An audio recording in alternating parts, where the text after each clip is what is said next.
Good morning from Houston, Texas, United States of America. This is Smart Mado Ajaja, the convener of Open Nigeria and Africa Unite, and the anchor of Nigeria Now and Global Matters arising from Houston, Texas, United States of America. How are you guys doing today? Those waking up, I hope you had a great night rest. And those going to bed, and I hope you're going to spend some time, with us, listening to this very important broadcast. Yes, it's 12:33 a.m. Central Standard Time here in the United States, and I think that is 6:33 a.m. in Nigeria and whatever it is elsewhere. Right, welcome to ONN. Welcome to Good Morning Africa. Good Morning Africa. Please do us a favor as you join by sharing this broadcast on TikTok, Facebook, and YouTube. Yes, we thank all our new subscriber, those who are subscribers, and those who are visiting us for the very first time. And I hope you're going to have a very beautiful moment that will get you coming back after it is over. And if you are not subscribed to our YouTube channel, our TikTok channel, please do so. If you've not followed us on Open Nigeria on Facebook or follow me directly as I speak, please do so right now. And what we do is work for the good of humanity. Thank you very much. It's a big pleasure being here talking about Africa. Two major things happened there in Africa this week. Two major things. Cameroonian election. Yes, the Cameroonian election.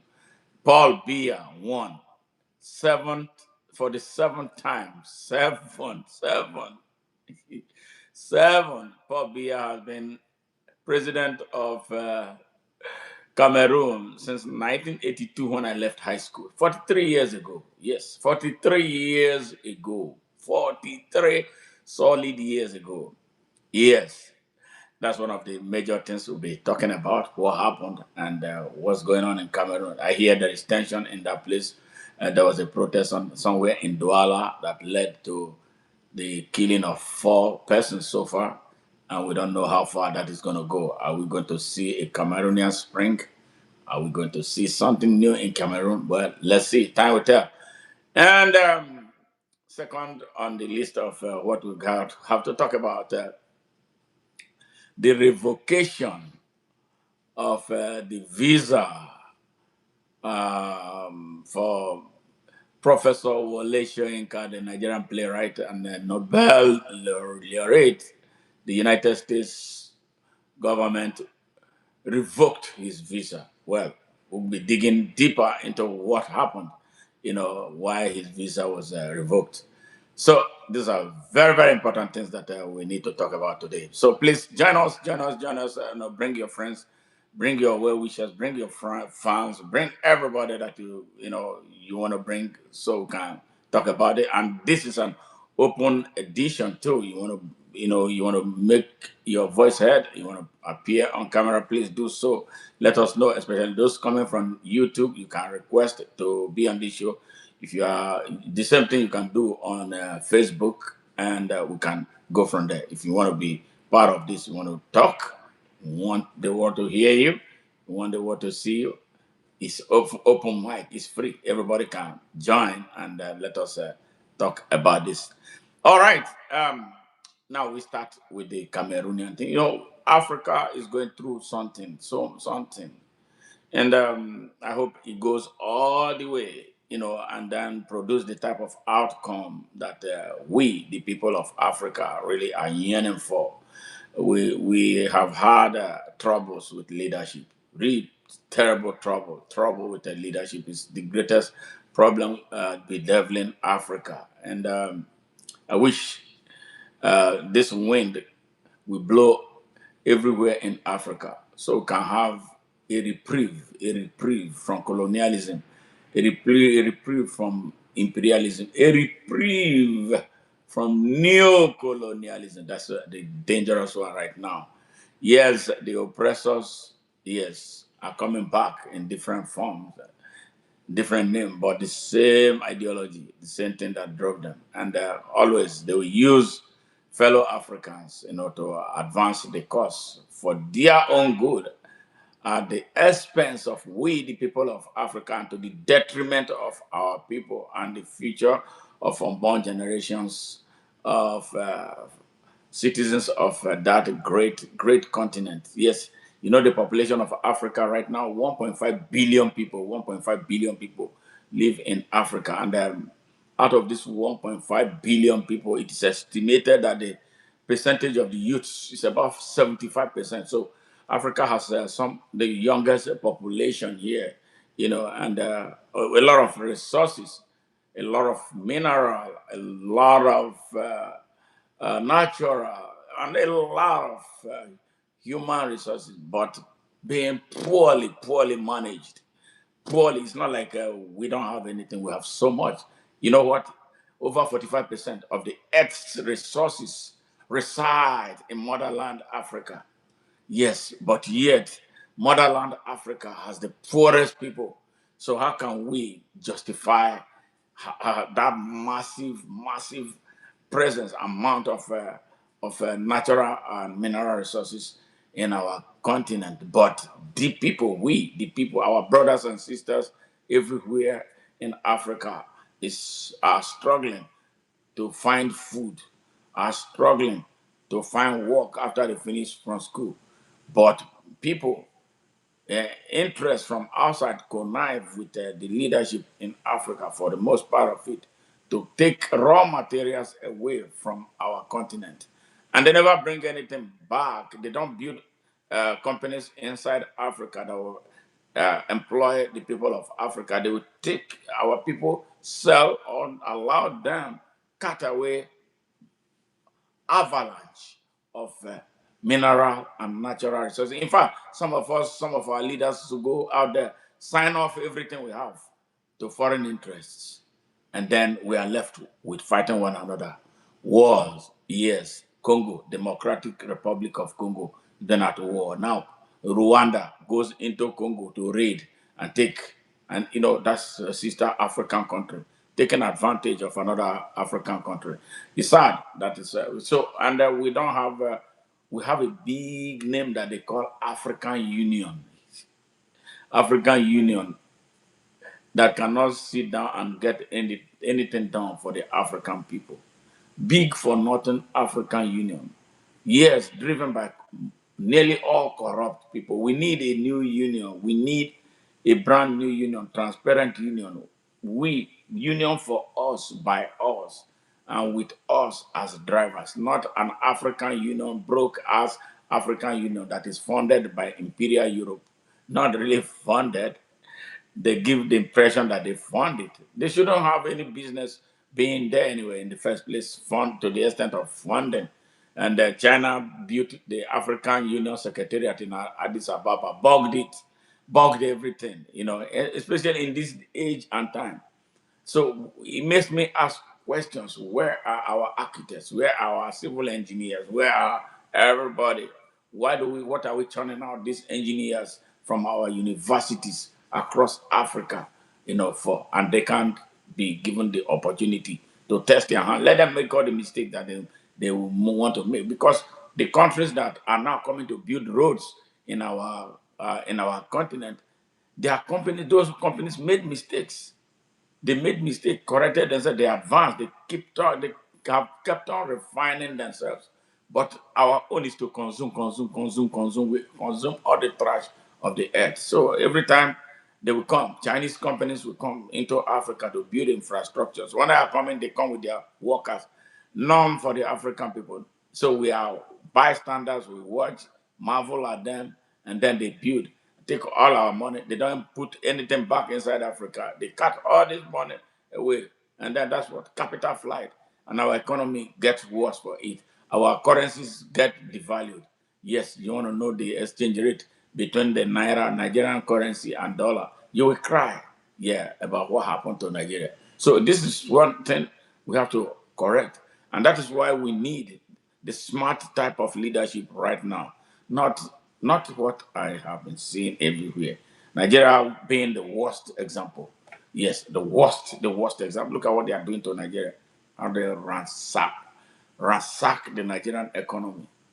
They're stealing like crazy. They're stealing, thieving, robbing, exploiting, cutting away unchallenged. Yes, they brought insecurity, brought terrorism, brought banditry into our country. Yes. So let's go back to the basics. Paul Biya has been president of Cameroon since 1982. 1982, I was in high school. I was in my final year in high school. That's 43 years ago. Yeah, that I left high school. This man has been in power. So any 40-year-old now, it's only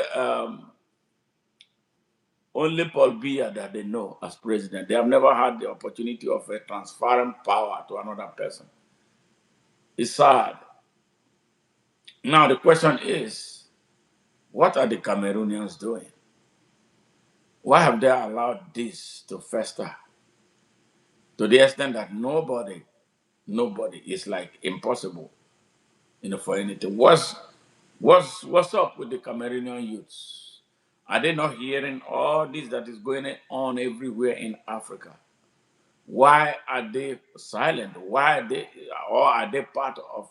Did they support what is happening in their countries, in their country? So why are the Cameroonian youth silent? Why are they not talking and not no movement, nothing?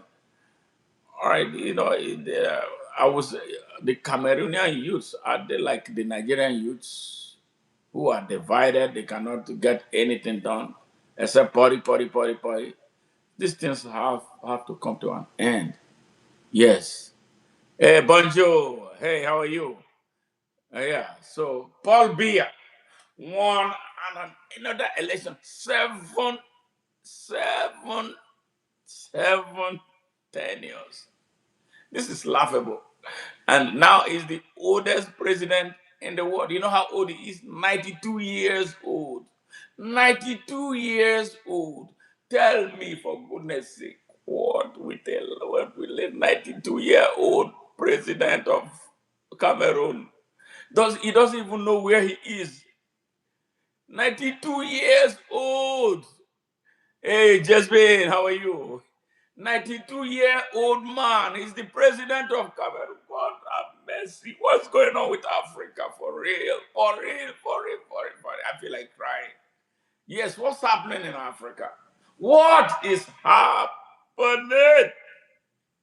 What is happening? 92-year-old man, president of Cameroon. 92-year-old man. So, and each tenure in Cameroonian terms is 7 years. So he will be 99 when this new term will expire. 99, almost 100 years. Lord have mercy. Lord have mercy on Africa. What can we tell these people? What can we tell these people? Africa, my Africa. What? 92 years old man. Cameroonians are going to sleep like Nigerians are sleeping. What's up, Cameroon? What's up, Cameroon? Are you a Cameroonian in the house? Maybe you guys need to tell us something. What's going on? What's going on? And I followed everything, the time timeline, build up to this election. I was expecting an alternative outcome, not this. But there are a lot of twists. Yes, you are a Cameroonian. What's going on here? Just brain. Yes. What's up in your Cameroon, man? I have a lot of Cameroonian friends. So many. What's going on? Is it impossible? What is going on? Was the election free and fair? Please answer. Let us know. Yes.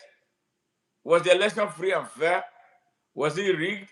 The international monitor claims that the election was fair. Yeah, that's what they said. They went because it's only Africa that they will go to go and monitor election, but they don't invite us to Europe to monitor their election. It's only Africa. The cry baby continent. Cry baby. Yes. Okay, you said it wasn't? Oh, okay. So do police get involved with the election rigging in Cameroon? Do soldiers get involved? Like they do in Nigeria? I want to hear. So we can conclude if it is an African disease where people, it was never fair. Okay. Is that which international monitor? That's what I was listening to. I was listening um, to a news brief on Cameroon, earlier in the day, for ahead of this broadcast.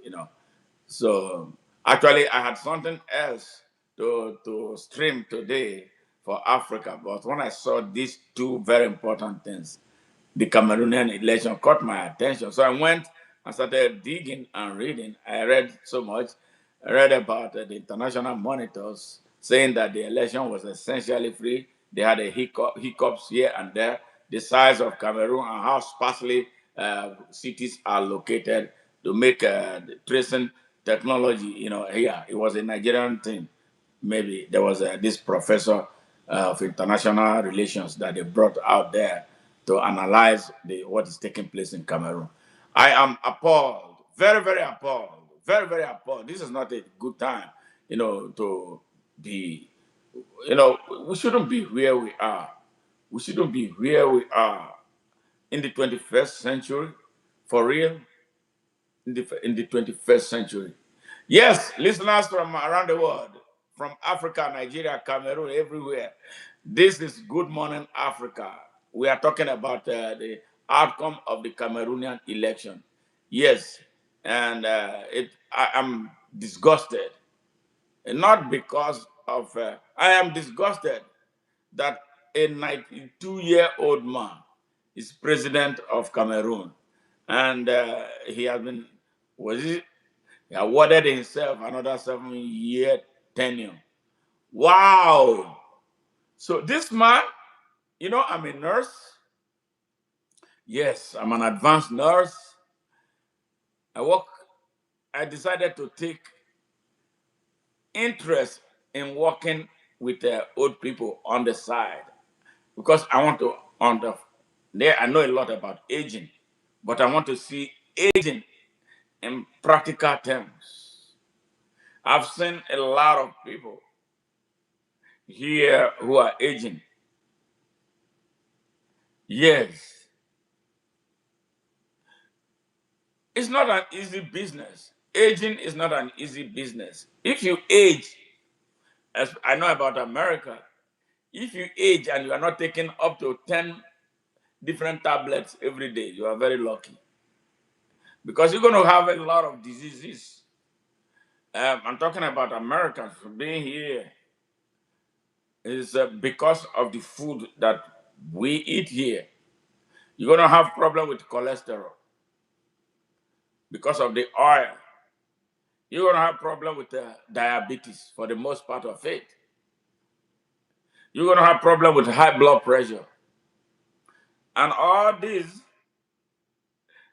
sometimes you'll be taking 3 medications for one disease. And all those diseases have their own side effects that will need more medications to take. So you see people live on medication.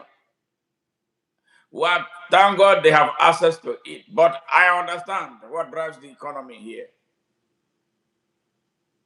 Food and the pharmaceuticals. You live, they give you disease and tell you, "Oh, here we have the medicine." And the more medicine you take, the more sick you get. So let's go back, taking it to Africa, where we have barely nothing, no access, no good hospitals, nothing. You see why the people's life expectancy is short? Because of this terrible type of leadership. So I work with old people. I understand what aging means. For a 92-year-old man Majority of them that I know, they have lost their testamentary capacity. Yes, they have serious memory problems. They have their bladders are weak. They pee on themselves. They wear diaper. They have no business to want to sit down and be talking. They want to lead a country. The only business is to take their medicine and just like feel okay. Those who are still able, don't get me wrong, there are still some who are able to do things, but not to be president of a country. Something is not right with Africa. Seriously, something is not right with Cameroon. Something is not right with Nigeria. Really, seriously, man. Something is not right with every coast. Yes, you see these three countries. Something is not right with Equatorial Guinea. Oh no, something ain't right. Something is not right with Kenya. Even if the president there is a young person, he's a crooked man, very corrupt and morally bankrupt, like the drug dealer we have in Nigeria. Something ain't right with the whole of Africa. You African watching me, you watching me, my brothers and sisters in Africa. We got to wake up for real. No matter how small your country is, start something right now as you are listening to me. Because your future is on the line. The future of your children and their unborn children is on the line. On the line. Okay, Janken so said, since 92-year-old ancestor won, his party members are seen celebrating everywhere. But to date, no image of him has been seen anywhere. No, he's definitely, maybe he has gone to France. Now, this is what France wants for Africa. This is what France wants for Cameroon. This is what they wanted for Nigeria. This is what they wanted to continue in Burkina Faso. That's what they wanted to continue in Senegal. That's what they are operating on in Congo, Democratic Republic of Congo. Yes, 14 colonies of France. This is what they want. Yes, this is what the French people want. Yes. Can you imagine? You see, parasitic France. This is what they want for Africa.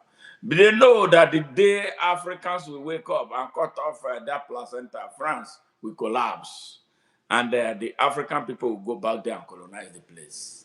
That is why they are doing everything, using military force and everything to do.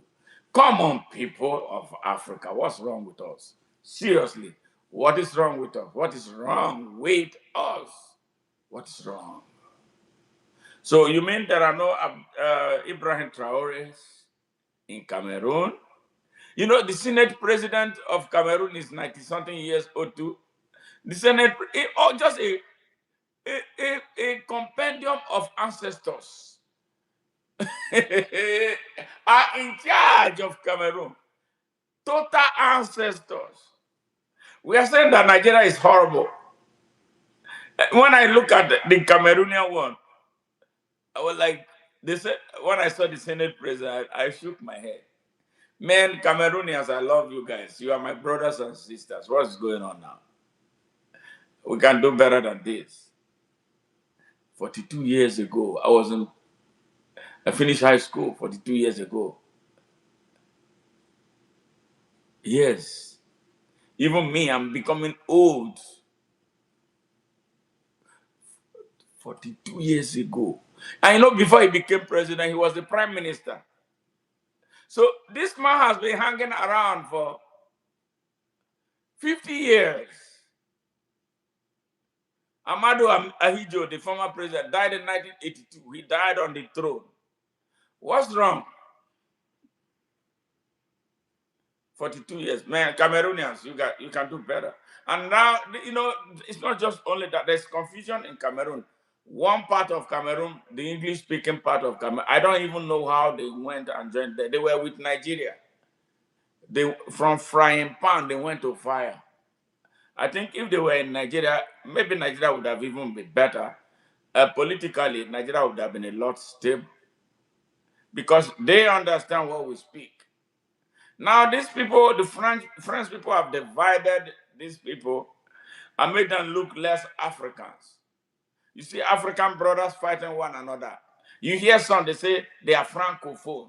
That's a French speaking Cameroonians. What the hell is that? We are African people, same skin color. The idiots came from outside to divide us, gave us their language, and opened the doors to Paris for us. Now, I think they have closed it now. If an African man, a Cameroonian man, a Congolese man, a DRC man, an Ivorian, a Burkinabe, a Nigerian, a Senegalese, we go to France. I'm from Paris, I'm from Paris. You are from Paris? You are an African. They can't deal with one another inside Africa. See, two people in Cameroon. They say one is English speaking, the other one is French speaking, and they are at war as we speak right now. In fact, I see the war. Some of my friends are involved on the other side of it.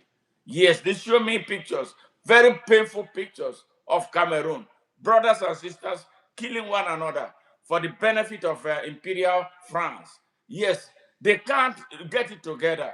You are speaking French and I'm speaking English. So fucking what? Yes, so what? This is a moment of awakening, a moment of rising up, a moment of asking questions. What happened to our ancestors? Yes, 400 years of slavery, transatlantic slavery, that they carted our people across the Atlantic. Yes, distributed in Europe. Some brought here to America and the West Indies. Yes, and they are here, subjugated for as long, and we are still struggling. Some were taken to Europe. Then there was Arab slavery of the African people that lasted for 700 years. What? 700 years of Arab slavery. 700 years of slavery of Africans by the Arabs. And that during these 700 years, all the black males who were slaves, yes, were castrated. They removed their testicles for 700 years. So if for 700 years they took how many millions of Africans and they castrated them, you are talking about billions of testicles destroyed. Why did they do it? Because they did not want black African males to populate the Arab world. And then when they finished, they gave us a Quran. They gave us their idea of God. We sidelined what we know about God and started pursuing theirs. We became copycats. Copycats can never be original cats. They took our minds away from us. They took our brain from us. We start thinking like Arabs. We start thinking like Europeans. The Europeans came, they gave us the Bible. The story of Jesus Christ is an African story. It's not their story.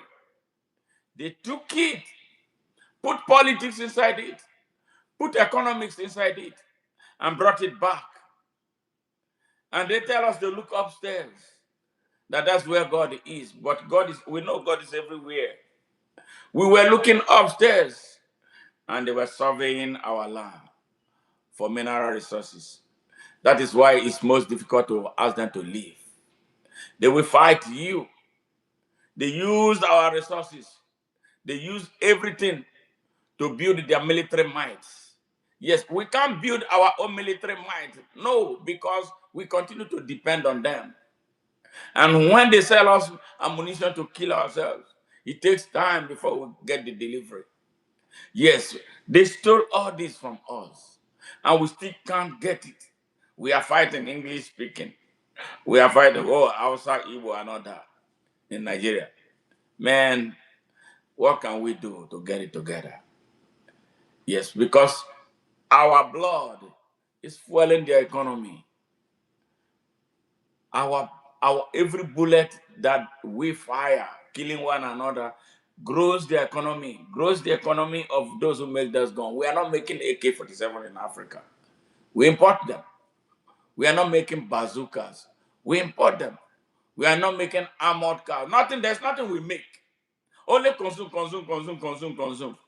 And we continue to cry why our currencies are bad. Our currencies are terrible because we are not producing. We spend a lot of our currencies, our foreign reserve to import things. When you import, it depletes your reserve. That's not rocket science. It's a simple thing. Demand and supply. The man who has the upper hand takes everything away from you, strips you. Come and tell, and they come and tell you they are giving you AIDS. Africans live on AIDS from what was stolen from them. The other day, the people from Democratic Republic of Congo and their Rwandan counterpart came here to the United States to sign a peace treaty, flying from across the Atlantic over 10,000 miles to come and sign a treaty. They could not sign the treaty in Africa. They could not talk to one another. They had a united African Union that is just useless. It cannot do anything for the African people. Those people flew here. Yes. Yes, I'm coming. Those people flew here to sign their lives away. Chineke God. Oh, who do Africa? Who do us, man?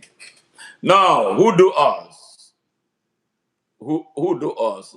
Yeah, let me take a moment to take some comments here. Jackson, since the 92-year-old ancestor won, his party members are since celebrating everywhere. But but to no date, no image of him has been seen. Probably he's sick, from the rigor of campaigning. All right, Sam Oyekwere, dinosaur ancestor President Paul Biya doesn't even know which country elected him and his surroundings. Yeah, he's asking when is the next election. Paul Biya needs to play with Bola Ahmed Tinubu. Come, who did this to us? Who did this to us? Who did this to us? When are we going to graduate from this terrible school? Have you seen any people who go into a school and they never graduate? That is the sad story of Africa. Every time we are looking for help, every time we are cap in hand begging. But it's not because we lack those who can do it, because we stand in the way of those who can do it. We stand in the way of those who can do it. We stand in the way of our best. We sacrifice our best. And can you imagine that old dead man? Yes. I know a lot of smart Cameroonians. I know some in the academia who can do a good job. But when they go there, they will not give them any access to being anything. Oh my God! Oh my God! Oh my God! Oh my God! Let me see what else is going on. Baba, dinosaur ancestor, President Pobiana, ancestor Baba Bola Tinubu, of retirement apartments in France. Yes, where they meet and play checkers. Absolutely, yeah. That one, Bola Ahmed Tinubu, is always in France. Whether what is it called? That young man who married his great grandmother in France. I don't know what kind of relationship they have. Yeah, bad boy who married his great grandmother.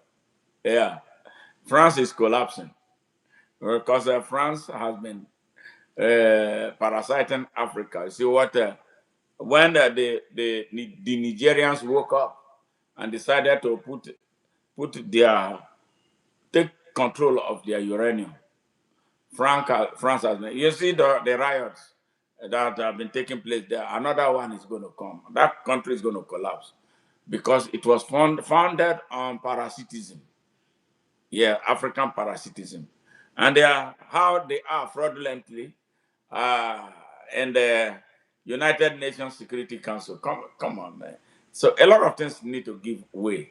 And I don't understand why African countries actually go out every year in September to come and waste their time in New York, giving rendition of what pain all the way, all the time. And none of them go there to talk about progress that they have made. They're always going there to beg. And they are the largest bloc of the countries from Africa, form the largest bloc of countries in the United Nations. So why can't they come together? They will not. The ones, especially the ones twisted by France, they will not see any reason to get out, to pull the plug on France and come and join the fellow brothers and sisters in Africa to build a new African Union that will work for everybody because they are corrupt. Paul Biya will take a permission from France day in, day out, just like that. That was the same thing Omar Bongo, that family was doing. I don't know what the new one is doing out there now. Let's hope that he's a better person. All right, now, oh my God. Sam said again, uh, yes, all right. Don't worry about that. Brother, I witnessed when English speaking Cameroonians moved to join French Cameroon. Some of my Cameroon friends in elementary school left with their parents in 1962 after the referendum. I think that was a disastrous decision. Seriously, it was a disaster. I think they were better off staying inside Nigeria. Maybe Nigeria would have been better because I'm sure they would have brought some balance into the polity of Nigeria than going there to sign up for help. I don't know who advised them why they made that decision. It's only they that can tell us, but they're not going to tell us anymore now because it turned out to be a bad market, very bad decision.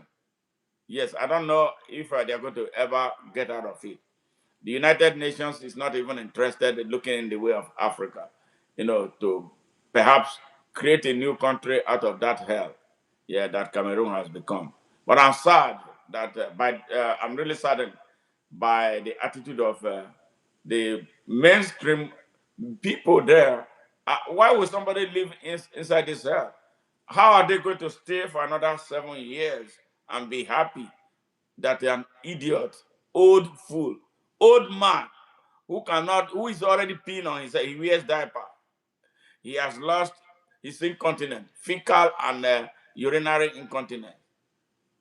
Oh my God. Why they some people are benefiting from this? That is why they are tormenting him. They are tormenting. It's all about some parasites around him are the ones doing that. So maybe sometime I believe that they will say, I am tired. Because I watched Paul Biya on one of his trips to the United States. They wanted him to speak. He couldn't speak. He didn't even know where he was. He was like a rabbit brought out from darkness and put into a floodlight. He didn't know what to do. He was like, how we are in Africa. Baba, say this to them. Baba, say this to them. They were whispering something. He didn't even know. He didn't even know where he was. And the other time I saw them drag him to Moscow to meet Putin. God have mercy. What's wrong with us? What is wrong? Yes, please. If you are those who are joining us, please show us some love. Type, like our what we are doing. Share the message. Let us hear your voice. And this is sharing our message and hitting the like button helps us. Is incite YouTube to recommend our messages. This is a very serious thing, and every African must hear this so we can adjust our attitude. And a part of the problem with Africans is we are very lackadaisical. We think we do not have a responsibility to build our country. We think that there are some people who have been nominated to be the builders of our countries. And so when situations like this come, we act like it's none of our business. Where in fact, it is your business every second. It is your business every minute. It is your business year in, year out. It is your business. If you fail to stand up now, you are failing to stand up for your children. You are failing to stand up for unborn generations of Cameroonians. Yes. And this is the same problem that we have in Nigeria. People think, now, the Cameroonian guy, I hope you are still here. Do people sell their votes in Cameroon? I need to know. Do they sell their votes in Cameroon like we sell in Nigeria? Please, if you are still here, answer us. Yes. Please, answer us so we know. Because we need to address this disease. Cameroonians here, do they sell votes? Yes. Thank you. Thank you, Ascent Osage. Thank you, Osage. Thank you. I appreciate your work out there. Thank you very much. Yes. But Biya wants to know when the campaign will start. Not, not knowing that voting has taken place. Oh my God. Oh my God. Oh my God. Oh my God. What's wrong with Africa, man? Some of the brightest minds everywhere come from Africa. What is this thing that makes it impossible for Africa to use some of its best to drive the destiny of Africa? Why do we love to put rogues in front of our leadership? It's worse in Nigeria. It's worse in Nigeria. Rogues everywhere. Everywhere. What is wrong? What is wrong? Cameroonians, what is wrong? Do they sell votes in Cameroon like they sell in Nigeria? Please, I want to hear from TikTok, from Facebook, from everywhere, from YouTube. Tell me, are there do they sell votes in Cameroon? Why should Paul Biya be elected for a record 7 times? 7 times, 7 times since 1982. Since 1982, Cameroonians have been electing Paul Biya, or has he been electing himself? Does he have children who can advise him? Tell him, Baba, no, this one don't reach. He doesn't have children who can advise him. Who are those putting him through this? They are torturing the 92-year-old man. I am not sure he is the one who wants this. It's not.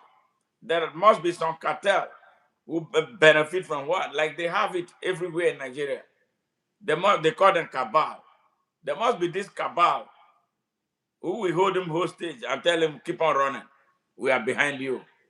And he goes. I saw Ali Bongo, the one that was overthrown in Congo. Is it in this country, Gabon? He had a stroke.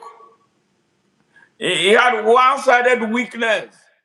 Instead of going to relax, to go and relax and to take care of his health, he was dragging with one hand and one leg. He was dragging.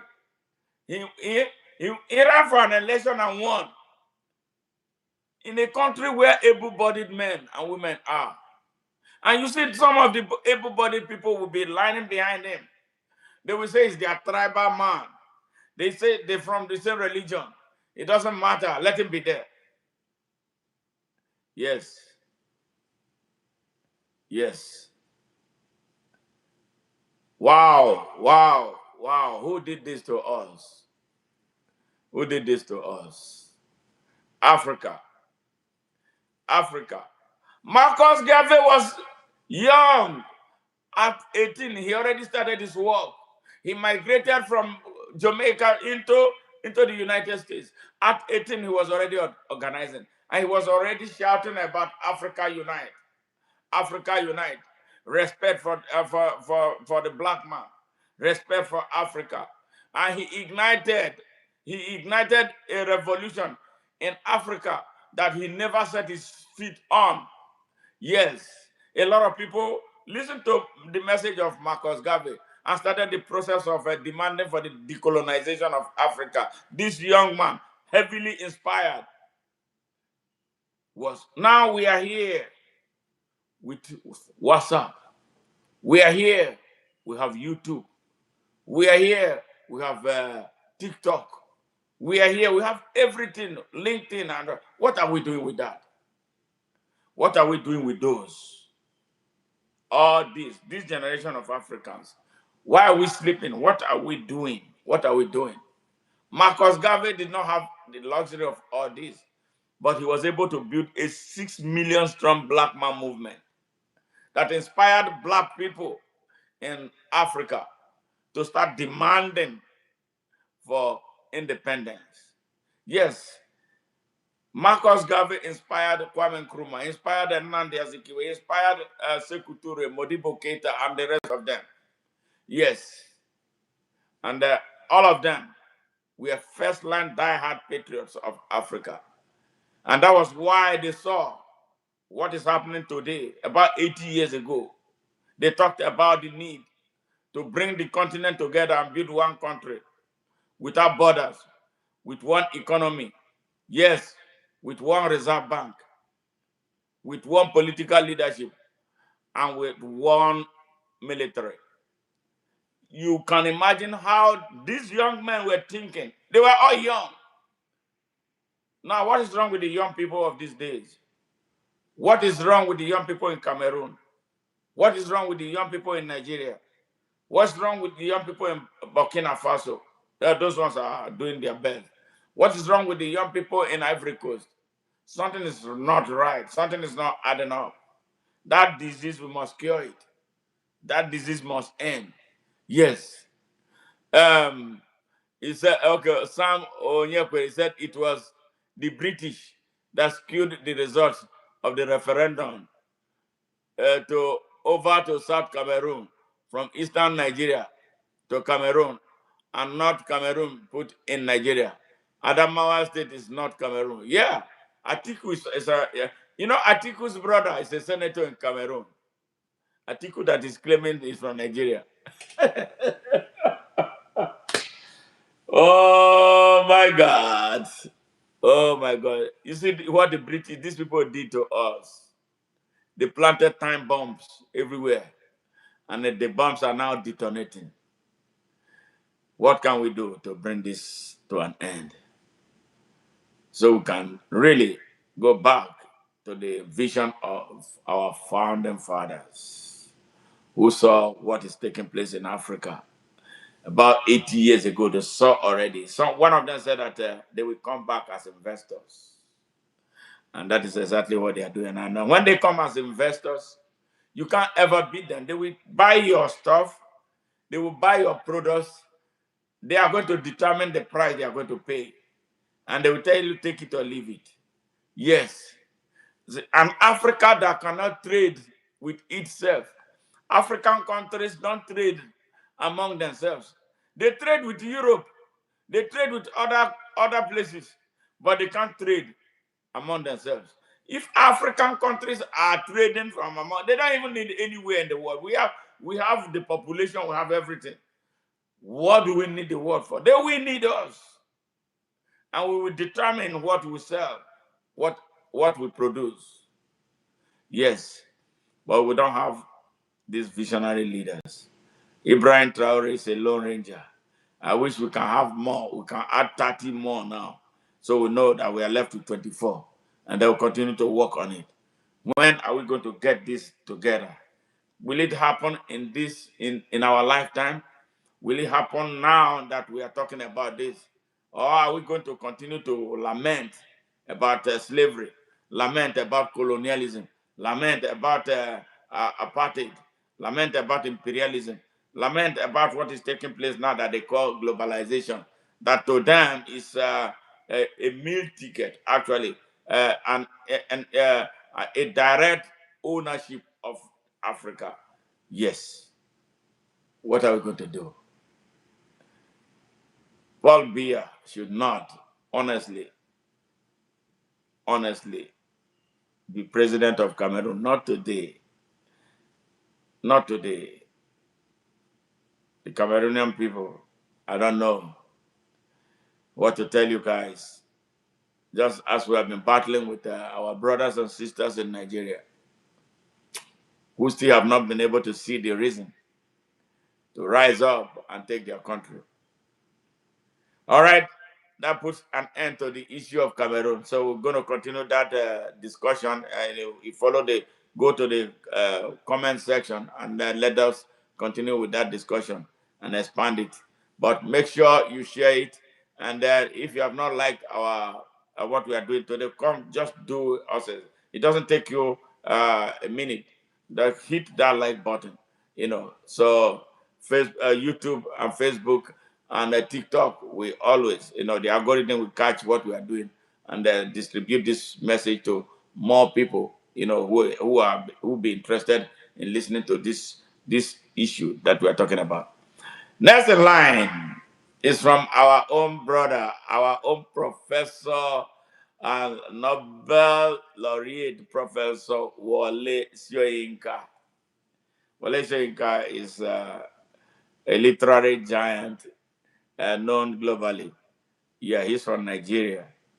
Yes, he had the U.S. green card for some reason. When Donald Trump became president, he boasted that he was going to tear, cut, or return his green card. All right.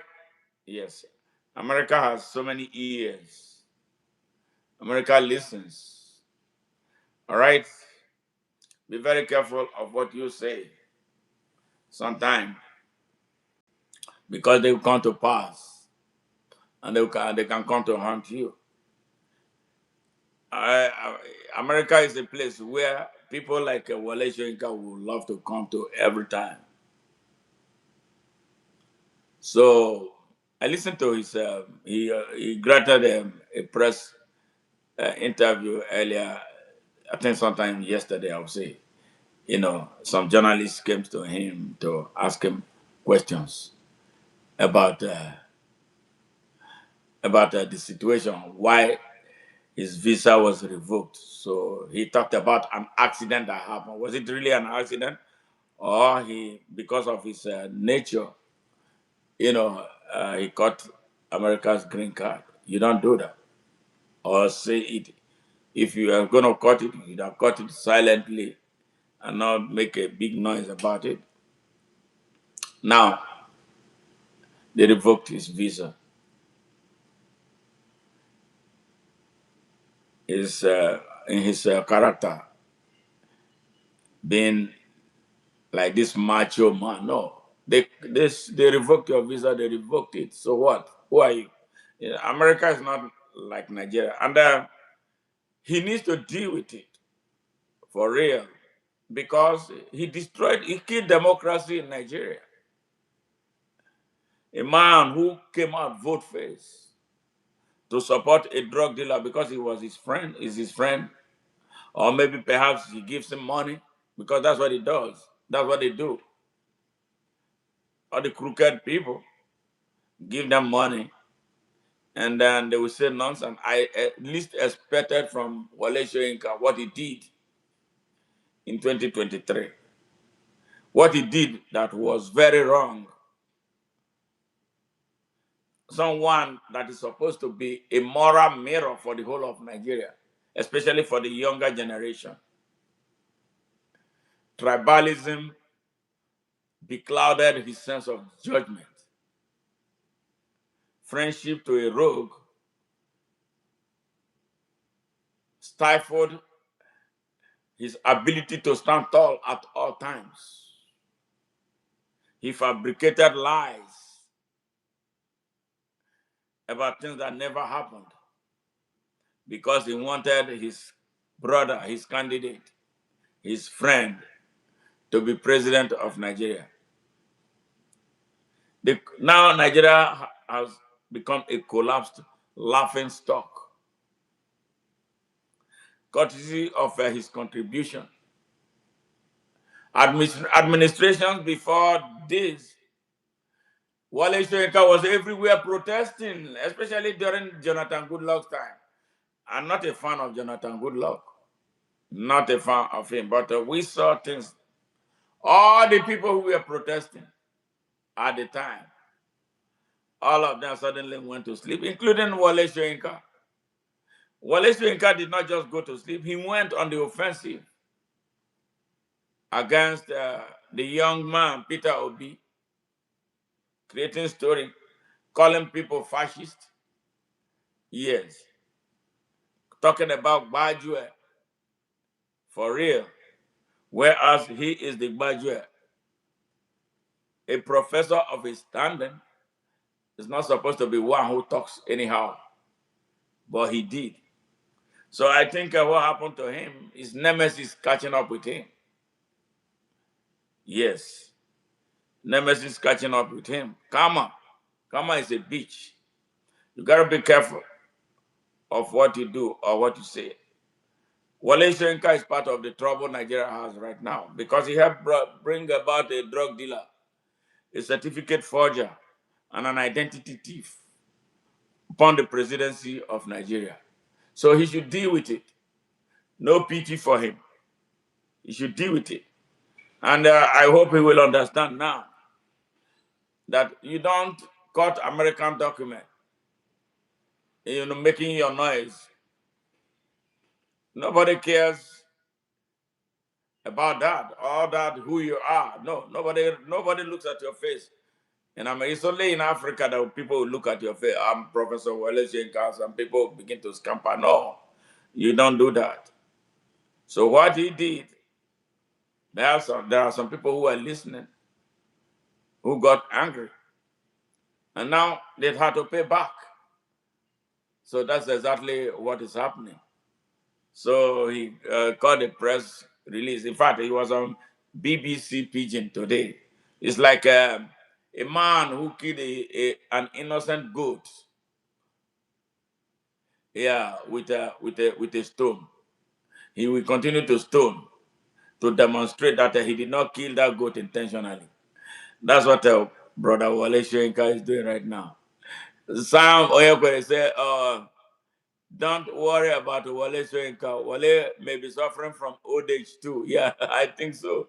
Let's pardon him a bit because he played a good role for Biafra in 19. No, he should be consistent. But Wole Soyinka still has his testamentary capacity together. An old man should not do wicked things. He messed up all his work. Because that man is a very envious man. If you understand, if you remember what he did to Chinua Achebe when he wrote the last book he wrote, There Was a Country. He was so mercilessly critical of the book. But what happened today? There was a country. There was a country. He's a very jealous person. He wants to be at the forefront of everything. He wants to be the champion. He doesn't want any other person to shine. And good citizens don't do that. Yes, I read his comment was so caustic. If I can even look for it, so you hear it, how caustic that man is, very merciless. Yes.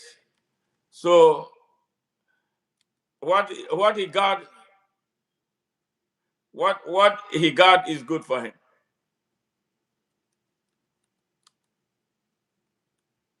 Yes.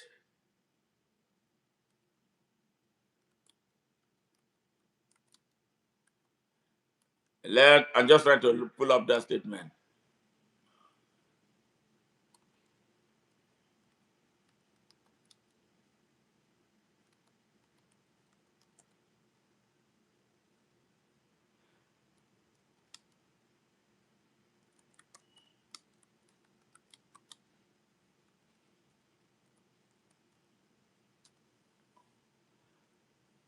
Okay.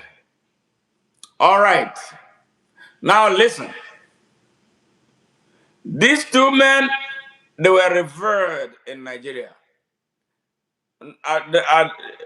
Many Nigerians read their books, but this rivalry, one-sided rivalry, Achebe was never disrespectful of Wole Soyinka. But I've read a lot of things that this guy would say about him, trying to discredit his intellectual capacity. Let's see. All right. Let me see. Okay, let's see. Oh, okay. All right.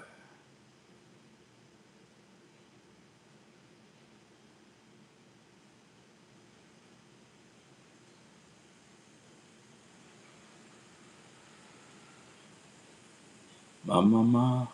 Just give me a minute. I am working on it.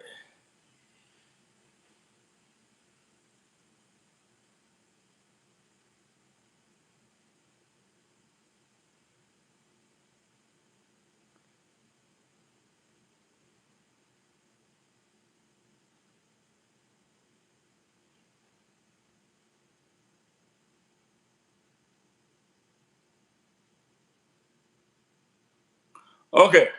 All right. What is it?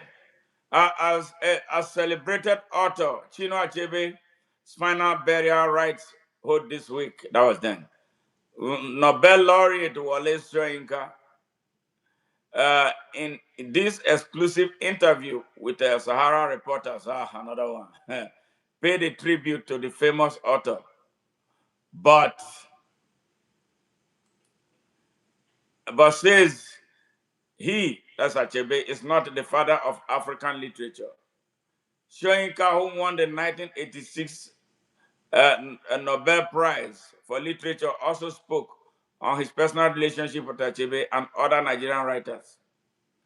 His regrets about Achebe's last book, There Was a Country, a personal history of Biafra, and his attempt to talk the late Biafran leader, Mecca Odumegwejuko, out of fighting a war. Do you recall where or how you first learned about the death of Professor Chino Achebe, and what was your first reaction? Let's say that. It's going to be nice on that. Where I heard the news, I was on the road between Abeokuta and Lagos. Who called first, BBC or a Nigerian journalist? Can't recall now. Yes, his characteristic, since other calls followed fast and furious.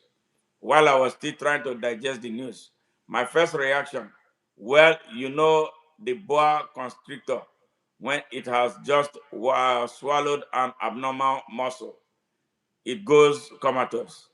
Takes time off to digest today. Today's global media appears indifferent to such natural entitlement. You are expected to supply that instant response. So, if, as was the case, my first response was to be stunned, that swiftly changed. Now, why was I stunned? Or why I was stunned? I suspect mostly because I was to have been present at his last Chinua Achebe symposium just a few months earlier, together with Governor Fashola of Lagos. Something intervened, and I was marooned in New York.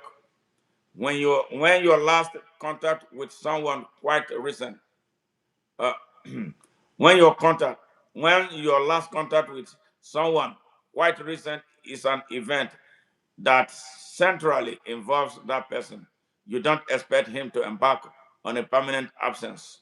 Also, Chinua and I have been collaborating lately on one or two home crises. So it was all supposed to be business as usual.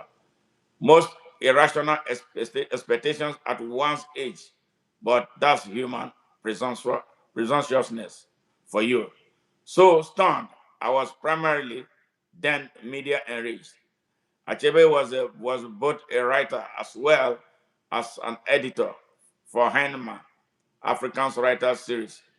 How would you evaluate his role in the popularization of African literature? I must tell you that at the beginning, I was very skeptical of the Heinemann's African Series. As a literary practitioner, my instinct tends towards a suspicion of ghetto classification, which I did feel this was bound to be. When you run a regional venture, it becomes a junior relation to what exists. Sri Lankan literature should evolve and be recognized as the literature of Sri Lanka. Release. Come on. Yes, you feel compelled to bring out quantity which might compromise on quality. I refuse to permit my work to appear in the series. Aha.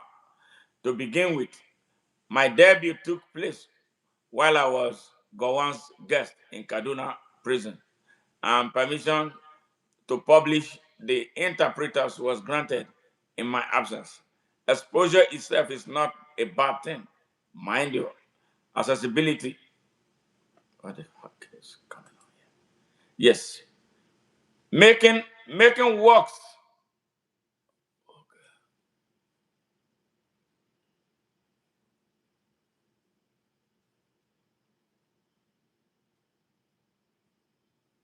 All right.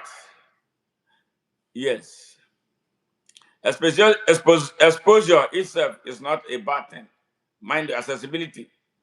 Making works available that's not altogether negative. Today, several scholars write their PhD thesis on Onisha market literature. Both Chinua and Cyprian Ekwensi, not forgetting Henshaw and others published with those enterprising houses. It was outside interest that classified them Onisha, Onisha market literature, not the publisher. They simply published. All right. In all, the odds come down in favor of the series, which, by the way, did go through the primary phase of sloppy inclusiveness, then became more discriminating. A.I.G. Higo, who presided sometime after Chinua himself admitted it. For any major writer, there's the inevitable question of influence. In your view, what is the nature of Achebe's enduring influence and impact in African literature? And what do you foresee as his place in the canon of world literature? Now, Chino's place in the canon of world literature, wherever the art of the storyteller is celebrated, there is definitely assured. In interview, as well as in writing, Achebe brushed off the title of father of African literature. Yet, on his death, numerous media accounts in Nigeria, as well as elsewhere, described him as the father, even grandfather of African literature. What do you think? Here, Wole Soyinka. As ask as yourself have observed, Chinua himself repudiated such a tag. He did study literature, after all, bagged a degree in the subject. So it is a tag of either literary ignorance or monetary exuberance. Allah, Nadine Godima, to which we are all sometimes prone. Those who seriously believe or promise this must be asked. Have you the sheerest acquaintance the literatures of other African nations in both indigenous and adopted colonial languages? What,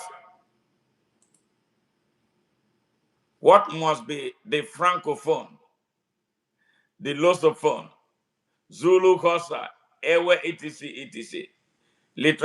Literary scholars and consumers think of those who perish, who persist in such a historic absurdity. It is as ridiculous as calling W.S. father of contemporary African drama, or Mazisi Kunele, father of African epic poetry, or Kofi Awuno, father of African poetry.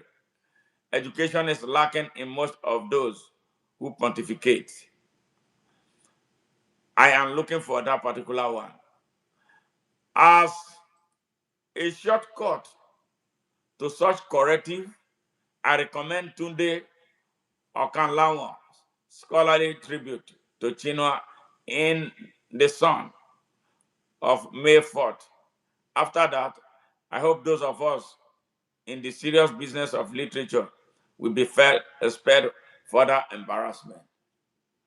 Let me just add that a number of foreign African experts have seized on this silliness with glee. It legitimizes their ignorance, their perilous knowledge, and enable them to circumscribe, then adopt a patronizing approach to African literature and creativity. Black, backed by centuries of their own recorded literary history, they assume the condescending posture of midwifing an infant entity is all rather depressing. That's Wole Soyinka for you. Oh, now, the next question. Following Achebe's death, you and J.P. Clark released a joint statement. In it, you both wrote of the pioneer quarter of the contemporary Nigerian literature. Two voices have been silenced. One of the poet Christopher Okibo, and now the novelist Chinua Achebe. In your younger days as writers, would you say there was a sense among your circle of contemporaries, say Okibo, Achebe, Clark, Flora Wampa, of being engaged in a heady rivalry for literary dominance? By the way, on the internet, your joint statement was criticized for neglecting to mention any female writers, say Flora Wampa, as part of the pioneering group. Was that an oversight? Now, Wole Soyinka's answer. The question of omission or the omission of a Flora Mwakba, Mabel Segun ni Imokwede, and do include Dr. Fagunwa, Amos Tutuola, Cyprian Ekwensi. So it is not just a gender affair. It is related to the foregoing and is basically legitimate. JP and I were, however, paying a tribute to a colleague with a rather closed circle of interaction, of which these others were not members. Finally, and most relevantly, we are we are larger, we are finally and relevantly, we are language users. This means we routinely apply it, apply its techniques. We knew what we were communicating when we placed pioneer quartet in yes, inverted commas. Some of the media may have removed them. Others understood their significance and left them where they belonged. Okay, did you and Achebe have the opportunity to discuss his last book? Yes, there we go. There was a country.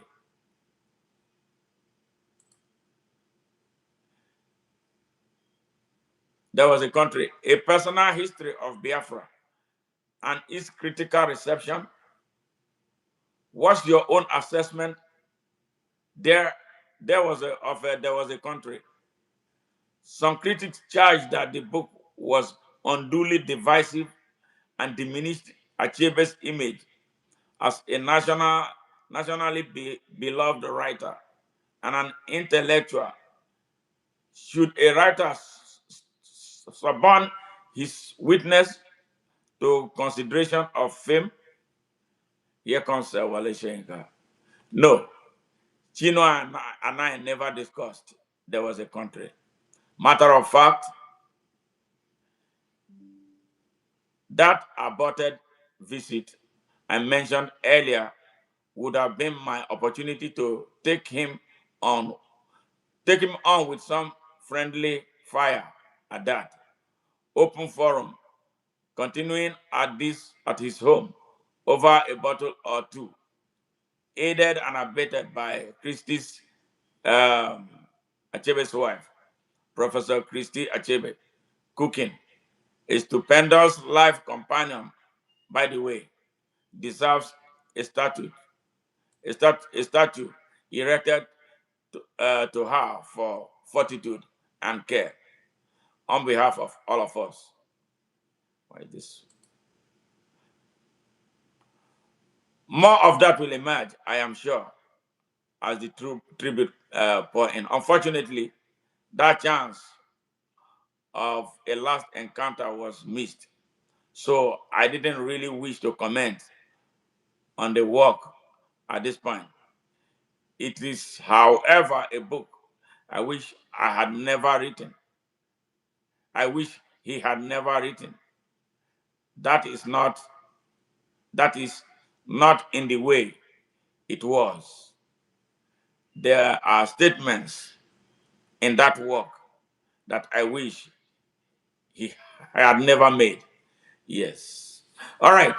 The saddest part of for me was that this work was bound to give you joy to sterile literary aspirants like Adewale Maja, Pierce, whose self-published book, self-respecting publishers have rejected his trash. Come on, man. Sought to create a tragedy out of the relationship among the earlier named pioneer quartet, and with meanness of afterthought, rubbish them all.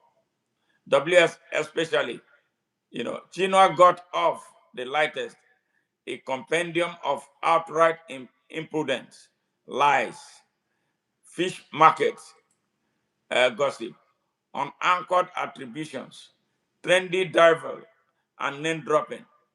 This is a ghetto track that tries to pass itself up as a product of research and has actually succeeded in fooling at least one respectable scholar. For this reason alone, there will be more said in another place on that hatchet mission of an inept hustler. One of the specific issues raised constantly in the recent Nigerian public debate has to do with whether the Igbo were indeed victims of genocide. What are your thoughts on the question? The reading of most Igbo over what happened before the Civil War was indeed accurate. Yes, there was only one word for it: genocide. Once the war began, however, atrocities were committed by both sides, and the records are clear on that. The Igbo got worst of it. However, that fact is indisputable. I'm going to leave this alone. The issue now is Wole Soyinka has his visa revoked. And I think it's a payback for what he did in Nigeria, for his inability to live as an elder statesman and be quiet when there is no need for him to talk. He was running his mouth like a parrot. In fact, he became a megaphone for a criminal that has come to destroy our country. Good riddance for bad rubbish. Yes, it's good for him. So this is for us, all Nigerians, all Africans. We need to come together and move in the direction of change. We are not yet in the 21st century as a people. It looks like we are still sleeping, and we cannot continue to sleep. Why our countries are being destroyed by some of our worst. Some of our worst. Why should our worst be the ones leading us? You feel sad about that? I feel so sad to have someone like Bola Ahmed Tinubu in charge of Nigeria. Is the worst that can happen to any country, and this is what is happening to Nigeria. We can't continue this way. We just can't afford to continue. To see Paul Biya Yes, still in charge of Cameroon after 42 years. You know, it reflects on who we are. Like we are playing that the younger generation does not have any hope for the future. Now you ask yourself why they call you leaders of tomorrow, but you don't live to lead tomorrow. A lot of people are dying. You will not be able to accomplish that because leadership in Africa is not meant for the best, it's meant for the worst. All right. Buhari ran a fulanized military and military government. And today, Bola Ahmed Tinubu has Yorubanized military and the government. Nigeria is just a turn by turn tribal democracy. The Igbos are left out. Wazobia is a joke. Brother, you agree? I don't talk. Oh. I don't talk. We want the best. We want the best. We are not near it at all. We can do better than we are doing right now. This is not the way we should proceed. The whole world is laughing at us. We are not demonstrating that we could be good example to the younger generation. The younger generation of Nigerians, for Africans, don't know because they have not had, they don't, sadly, can you imagine like what took place in Cameroon? The children, three generations, we have two generations, going into three generations, because 20 years make a generation in history. Yes. So, through three generations of Cameroonians only know one man. One man, a bad example. So, how do you want them to turn out? It's like Nigeria, where the only thing the younger people know are criminals in leadership. And they strive to be criminals. Do you know the ambition of a typical young Nigerian male? He wants to be an SSA or SA, senior assistant. No job description, no office. They are out there. I am an SA to the governor.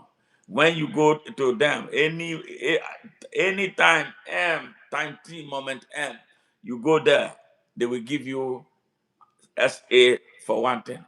In Delta, where I come from, we have over 200 SAs on youth development, youth and sports development. Every person who goes is given SA. As of 20, 2019, when I ran for Senate, the state governor was spending 18 billion, 18 billion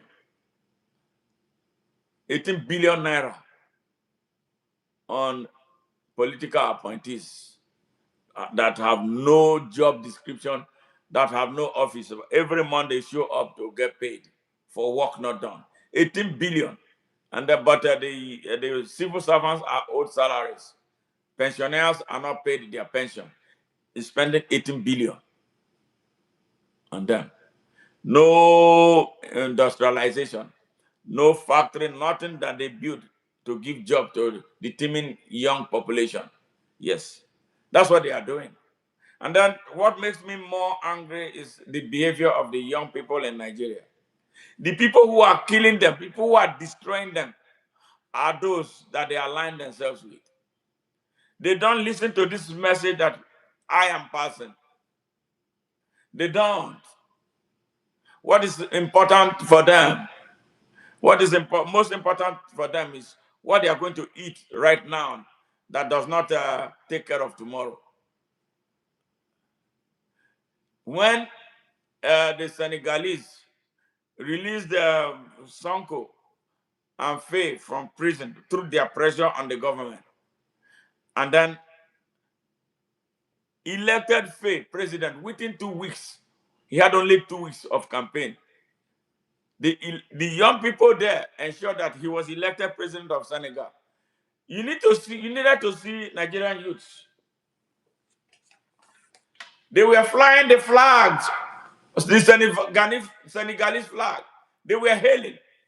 But when it comes to them, they can't do anything on their own. They will sell their votes. They will be the ballot snatchers. They will be the one who will be buying votes on behalf of their oppressors and their and exploiters. They can't unite. They give them north and south, especially north. The Fulani elites created this big, big elephant they call north that does not exist for the poor Nigerians there. They use that north, the name north, to steal money from Nigeria, to exploit the people of Nigeria. Yes, but there is no north, I have discovered now. So when we blame the north, we are blaming innocent people because the north is big. We need to start calling them out. Fulani elites are evil. They are responsible for the death of Nigeria. There's no need to be politically nice. I am not about political correctness. I don't hate the Fulanis. That's why I qualified Fulani elites. Anywhere they are, they want to destroy. Every department you put them in government in Nigeria, they want to destroy it. They will take everything there. They think that they have this false impression that Nigeria belongs to them. They will tell you. I've seen a young man telling me that he's a Fulani boy. The Fulanis are the owners of Nigeria. That their ancestors signed the amalgamation treaty. The amalgamation treaty that has expired since 2014. So that they have that impression. So that is why they don't like to hear anything that will make us sit down on a table to talk about the future of Nigeria. They are not interested. That is why they took up arms and start shooting up the country. That is why they are so afraid of Nnamdi Kanu. They are so scared. Yes. That is why they are making sure that they want to decimate the southeast of Nigeria.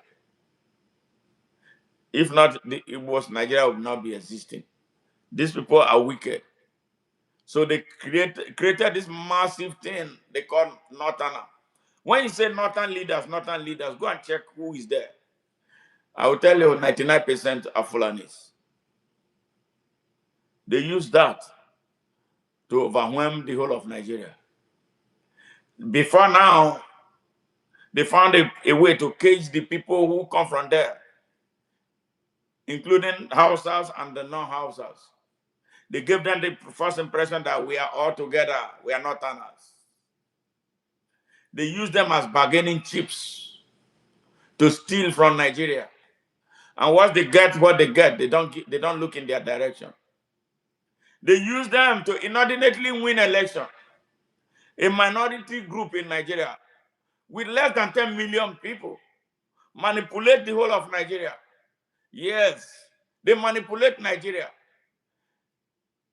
They have compromised all of Nigeria's strategic institutions, including the armed forces that they use to march the people down. Yes, it's time for the people of Nigeria to wake up. Great thing, the Hausa people are now beginning to wake up. They have seen the light.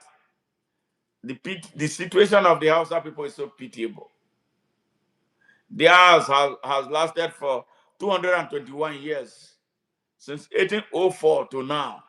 221 years of being under Fulani elitist subjugation. 11 generations of Hausa people have gone through the Jim Crow Fulani subjugation. Yes, they seized their lands, they stole their thrones, they decimated them and made them nobody, turned them into slaves that are so subservient. And now they are decimating them. They prevent them from going to their farms, they kidnap them, rape their women, impose taxations on them, seize their land, occupy their villages, and drive them into IDP camp in their country, in a country where they are aborigines. Yes. Yes. That's where we are with Nigeria. That's where we are with Nigeria. All right. Okay.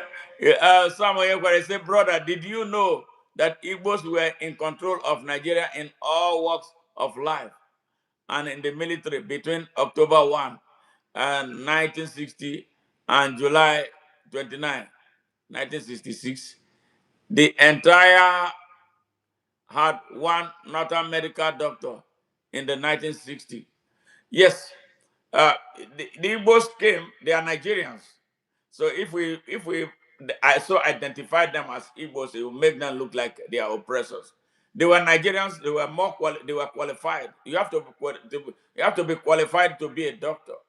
You are not awarded a doctoral degree or a degree to be a medical doctor, a lawyer.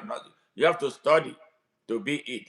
So some people went faster and started studying, and it put them in that position. But they did not use the position to oppress the people.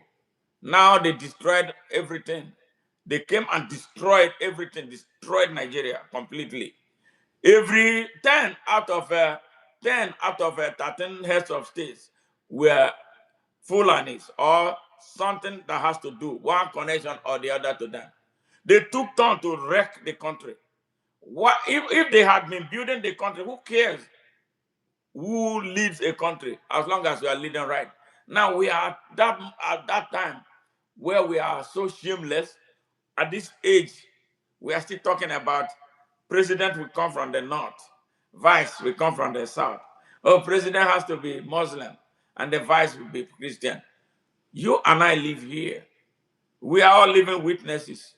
When President Bill Clinton and Al Gore were presidents and vice president, respectively, President Bill Clinton, his home state was Arkansas, and Al Gore was from Tennessee.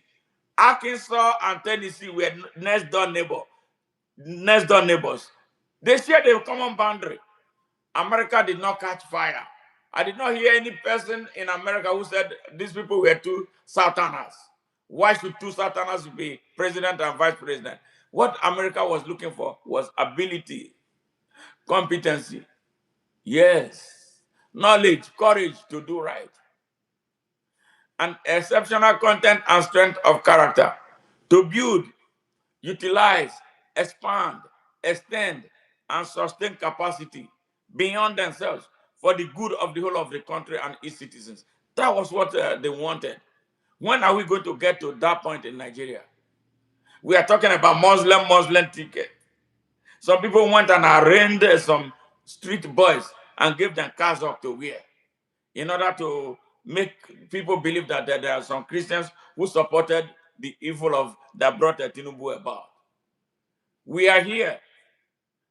We see somebody like Ahmad Gumi go and deal with a terrorist. He comes and make provocative statements. He is not arrested. But let somebody from somewhere else, especially an Igbo man, Nnamdi Kanu is being held in captivity for since how long? The first time they had him for nearly 5 years. This one is nearly another 5 years. 10 years of a young man's life. A young man who has family. All he did was raise a finger, ask a question. They went to Kenya to abduct him. This is how dangerous these people are. Yes, and they were boasting. They committed a lot of money into abducting Nnamdi Kanu. I remember one who came on the national TV, said they want him. We are going to get him. They went and kidnapped him. Now try him and put him in jail. They are scratching ground everywhere. You can't jail him. Okay, let him go. They won't let him go. May God help them that he doesn't die in their detention. Nigeria is about to be over unless sense gets into these people's head. And unless the people of Nigeria now wake up to take their country back. There's no moment as good and as ripe as now to do justice in that country. Those who have previously aligned with these criminals, They need to rethink because there will be consequences for everybody. Everybody. Look at the country now. It's grinding. Beautiful country with everything in it. With everything in it. When great, good people like Wole Soyinka see the truth and do otherwise because he wants to protect tribe. Who tribe help in Nigeria? I am from somewhere. I'm an Ika person. Yes, my tribe is a very small tribe. So, but I will not allow anybody to treat me like I'm a minority in Nigeria. That is why I am the way I am, talking to the whole of Nigeria. We got to stop this nonsense. 65 years wasted, 3 generations slaughtered, and we are still grappling with where president will be from, Senate president will be from in this 21st century. And you say you copied your democracy or the model of your democracy from the United States. You see how democratic proceedings are handled here. Yes. And you turn your ways out. You copied what will benefit you. All right, stealing money, misappropriation of funds, and that is what the Nigerians are good for. And sadly, the Nigerian people, including those who are supposed to be intellectuals, see this and keep quiet. Yes, in great countries, their intellectuals will come out to challenge. Intellectuals in Harvard, you see the war they are waging against Donald Trump for what he tries to do. He tried to do to them. Yes.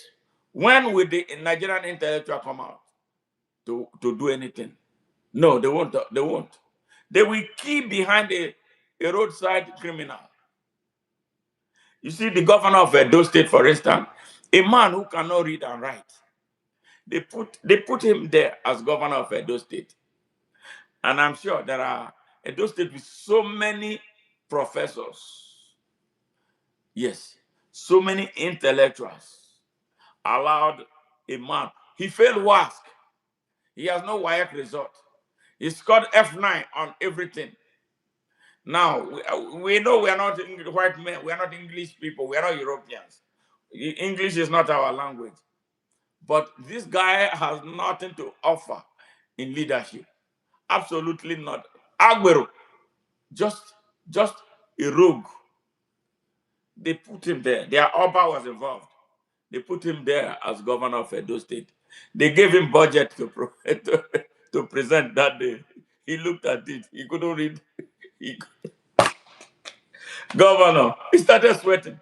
He couldn't read. He couldn't read a figure. How many billion naira? He said this one is hard. Oh. Yeah. He said it. People here. He said this one's hard. He couldn't pronounce it. Governor, Monday Okpebolo. And before that, he was a senator.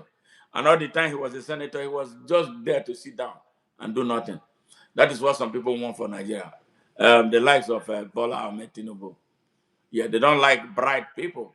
Do you know what they did to me when I ran for Senate? I started with APC until I discovered it was a terrorist party. I left. But before then, they were accusing, they tell me, they were talking among themselves that I was dangerous. I was an agent of the United States. That if they allow me, I will cause trouble in Nigeria. That's how they stood up to gang up against me. At the time, the people in my area stopped calling me for meetings. I will only hear after they had had their meeting, and then somebody will come and want to give me the lowdown. I said, no, I'm not interested. So I put the rug on them prior to their party primary because I know that they already sold it.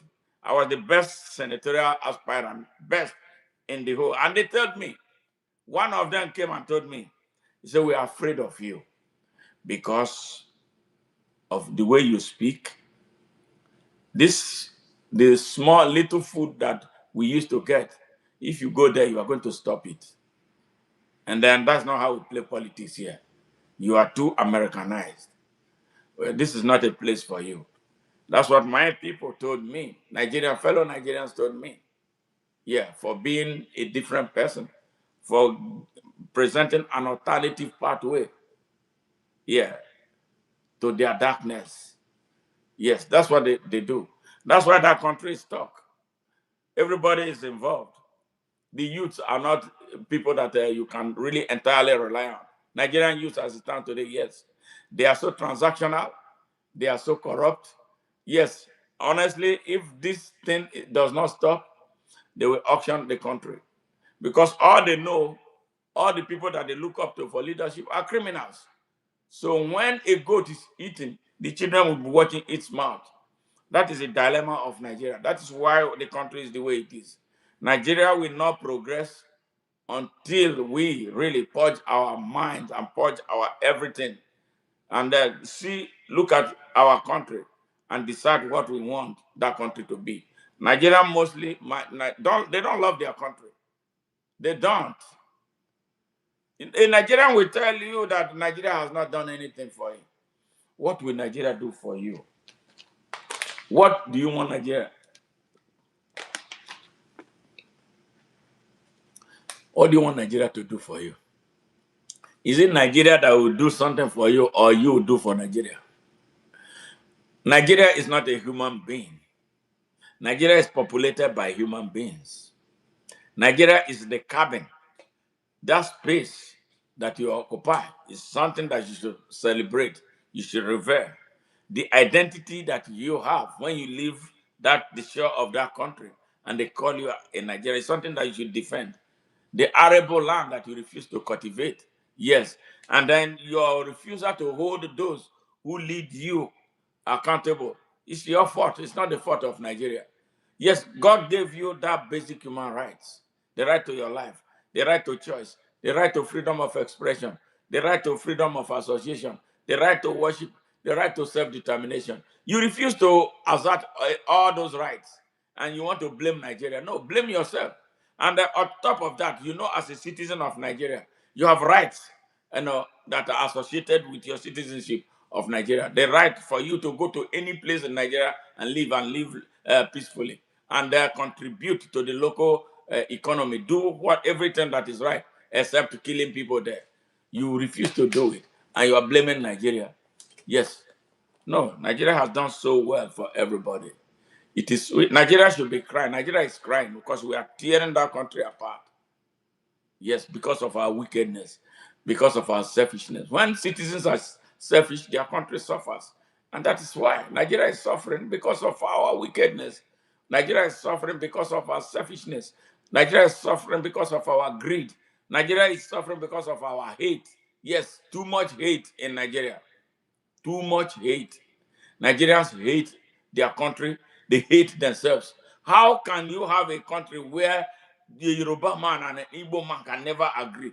How can you have a country where a Fulani man would think that he owns Nigeria and the people of Nigeria will be afraid of confronting him? Yes, and they do all these things and then we pamper them. And now so them be, now so them be. They get worse with everything. So it's time. It's time. Don't blame Nigeria anymore. Blame yourself. Let's blame ourselves. Are we ready to show love for the country like normal citizens of every other country does? Do you know when you come to America, see the kind of love Americans have for their country? Yes, they don't want anything to happen to their country because they know that if anything happens, that they will suffer. So they protect their country, they defend their country. Now you vote for a criminal who doesn't love his country. He destroys the country and you are looking at him. You don't know that you owe the country a civic, yes, moral, spiritual, and a constitutional obligation to defend her at all times. Yes, against destruction by some of its citizens and their collaborators from outside, if any. Yes, and you keep quiet when they are destroying. Bola Tinubu is destroying Nigeria and all of you are keeping quiet. Only a few of us are holding him accountable. You are quiet. And he thinks that he has power over Nigeria. This man, this Mugu ugly man, he thinks he has so much power.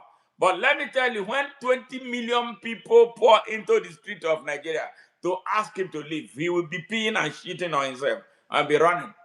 There will be no soldier to deploy. Yes. So that is why I keep telling people the Nigerian people are not ready yet to change anything in their country. When they are ready, nobody will beg them. Nobody will rent buses for them. Nobody will pay them money to go out and protest. No. They will be They will be the one. They will move like the Egyptians moved to remove Hosni Mubarak. When the Egyptians were moving, some drove, some rode bicycles, some they came together, head hands, hand to hand, unity, love, brotherhood. They came. They had a mission, a defined mission, and they were prepared to accomplish their mission. They were there. They were there. They refused to leave. And the army of Egypt was a professional army. They didn't mess with the public. They left them. Their job was to defend the country's territorial integrity. They made sure that there were no external invasion taking place. Why the people were standing, wanting Hosni Mubarak to leave. Eventually, he caved in and left. The army did not save him. They told him, no, we are not going to get involved. They let him. But every minute, what do you hear in Nigeria? Once there is a protest, the next minute they have already deployed soldiers. Now, brother General Christopher Musa, where is he now? The most patriotic, the most loyal general to Bola Ahmed Tinubu. I think he found out the hard way. You know, I had a premonition about his ouster. I know that they were going to take him out. And I had actually prepared a message for him. And when I woke up, I saw that he had been relieved of his position. So I just decided, well, he paid a price for his foolishness. When at the beginning he was so stupid. Yeah, General Musa. I'm older than him with over 7 years. Yes. He came and he became a politician. He was making more political statements than Bola Ahmed Tinubu. Maybe he wanted to use that to prove his loyalty. Your loyalty is not to Tinubu. Your loyalty is to the Constitution of the Federal Republic of Nigeria. It doesn't matter who appointed you. You are a soldier. A soldier should not be a politician. A soldier should not be seen anywhere politicians are gathered. That is not your business. It is not for you to be making political statements. General Musa was making political statements everywhere. And wherever there was protest, he would deploy. He deployed soldiers to kill people in Okwamam, in Delta State, where I come from. They massacred a lot of people in that village, drove each woman into the bush, arrested their leaders. About 7 of their leaders died in detention, military detention. Yes, in Nigeria. Now, where is General Musa today? Fired. His ass was fired. Why? Because I think he started speaking the truth. He now wanted to be a soldier when it was too late. Yes, he had a moment, he had an opportunity to be an Ibrahim Traore, at least maybe for 1 week, save Nigeria from this hell of a man. And he's a Fulani gangs, he refused. In fact, he was the biggest supporter. Look at what they did to him. They kicked him out. They kicked him out. Yes, they kicked him out. Where is he now? He's gone. He's licking his wound now. Yes. Yes, sir. Yes. There's no Hausa emir in the entire northern Nigeria. All the emirs are Fulanis. Yes. I was born and raised in Kaduna. Oh, really? And I speak Hausa very fluently. The North had one medical doctor in Nigeria. Yes. Yes. I know. I know. I know. Are you talking about Emir? All the state governors in the North, there's no one that's Hausa.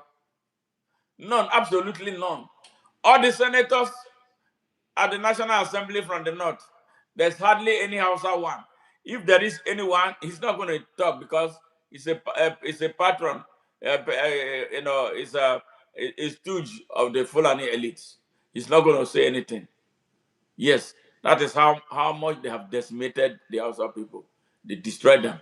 As we speak right now, you since you were born in the north, I don't need to tell you anything. Over 30 million Hausa children are on the street begging as almajiris instead of being in school. 30 million. So that is genocide that the Fulanis are committing against these poor Hausa people. Genocide. They deny them access to knowledge. They deny them access to opportunity to be anything because they don't want them to be anything. They tell them that they could marry as many wives as they can. A typical Fulani man marries only one wife. That Islam permits them to marry anything. So these Hausa people who marry these women, children that they cannot take, and they have these children they cannot take care of. And then they throw the children into the wind. And look at where we are. Over 30 million Hausa children are in the streets of Kano, Kaduna, Sokoto, everywhere in the north. And they are spilling across the country right now. Yeah, they are the tools that they use. They use the Hausa people as cannon fodder that they will use to foment trouble and promote sectarian violence. These hypocrites. Yes. So if Nigerians fail to rise up and decisively end this occupation force, goodbye to Nigeria. For real, goodbye. Yes, Mazen Nando Kano is my village man. Some Igbo politicians are behind Mazen Nando Kano being in DSS custody. His release will end their political career. Yes, I know. I know the Igbos who are involved. Yes. One of them is Oji Uzokano. He's very much involved. He's scared. He's scared. All the state governors are involved. Soludo is involved because they know that they will not find it easy when somebody like that is released. So they are the ones, Igbos are contributing. But the Fulanis don't want him to leave. They want him to die there. Yes. Bola Ahmed Tinubu does not want him to be released. Yeah, they want him to die there. But you know what? They are making things more difficult for themselves and Nigeria. Yes. Okay, I see somebody saying, um, um, congratulations to Paul Biya. All right. Can you tell us? Oh my God. Can you tell us more about that? So, no, for Soweto. Congratulations to Paul Biya. All right. And he went further to say that Paul Biya has shown that if you believe in yourself, you can do anything. Are you serious? Does Paul Biya know where he is? My friend, I don't know. I don't know what you are talking about. Paul Biya does not remember his name anymore. Yes. Yes. Wow. Wow. A politician in Nigeria who doesn't steal is considered a fool, even among family members. Well, I cannot steal, and I will never steal. Now there's hardly. We'll get to the point where there's nothing to steal anymore. So that's the thing. So the people are. You need to see. You need to know what's taking place in Nigeria. How many people are dying on daily basis in Nigeria that we don't report?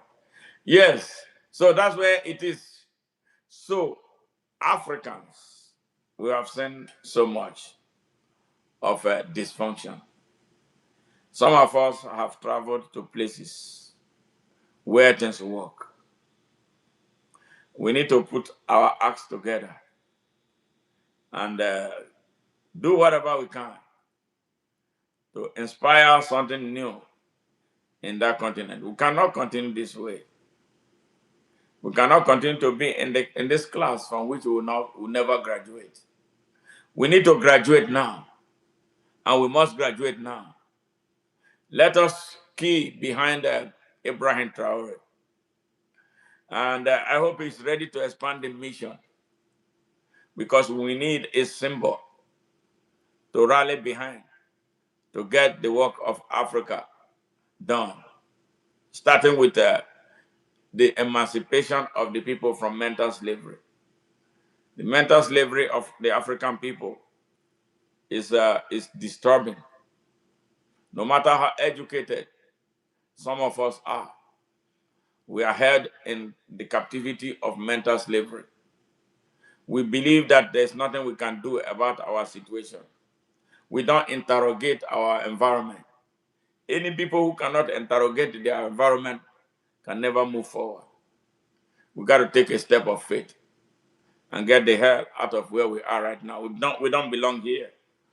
Our continent is so rich for we the people to be so poor. Something is not right. And that thing that is not right is leadership. We must do what we can to stop electing criminals as our leaders. Criminals don't do anything because they don't know anything but to destroy, to lead, steal, loot. And everybody should get involved. That's a very critical thing that we must do. We must not have this assumption or this belief that there are some people who are marked for leadership or who are marked to build a country. We must build that country. We must build our continent. We must build our various countries. Get involved. When there is time to register for vote, if you believe in democracy. But like now, democracy will not cut it for Nigeria. Whatever you believe in, pursue it. As long as it is aimed at making your country and Africa better, do it. No action is too small. If all of us take small action here, there, and everywhere, it becomes a mighty whole. That is how change is made to happen. Don't think that is impossible. If it is conceived, it can be done. With this, we come to the close of this. It's exactly 2:29 a.m. Central Standard Time here in Houston, Texas, from our Legacy Studio in Houston. I say a big thank you to all those who turned up. Brother Oyekwere, thank you very much. We appreciate you. Yes, yes. Yes, you said so. You said the Senator Ojus Okalo was your boy and friend of Government College, Umuahia. Yeah.